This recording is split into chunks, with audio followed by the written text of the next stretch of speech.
गांव के किनारे एक बड़ा जंगल था। उसी जंगल में एक लकड़हारा अपने परिवार के साथ रहता था और रोज सुबह अपनी कुल्हाड़ी लेकर जंगल जाता और लकड़ियां काटकर उन्हें बाजार में बेचता। लकड़हारे का जीवन ईमानदारी और सच्चाई पर आधारित था। एक दिन लकड़हारा नदी के किनारे लकड़ी काट रहा था। अचानक उसकी कुल्हाड़ी उसके हाथ से फिसलकर नदी में गिर गई। नदी गहरी थी और कुल्हाड़ी ढूंढ पाना मुश्किल था। लकड़हारा बहुत परेशान हो गया क्योंकि कुल्हाड़ी उसके रोजगार का एकमात्र साधन थी। उसी समय नदी में से एक जलदेवी प्रकट हुई और लकड़हारे से पूछा, तुम क्यों दुखी हो? लकड़हारे ने ईमानदारी से पूरी बात बताई। जलदेवी ने उसकी सच्चाई से प्रभावित होकर उसे मदद का वादा किया।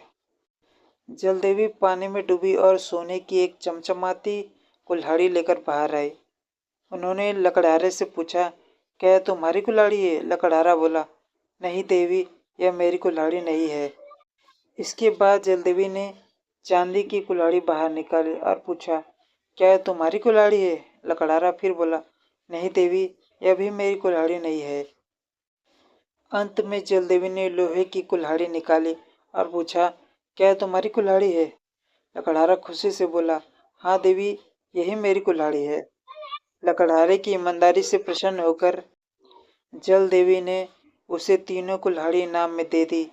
लकड़हारा बहुत खुश हुआ और जल देवी को धन्यवाद दिया। यह घटना पूरे गांव में फैल गई।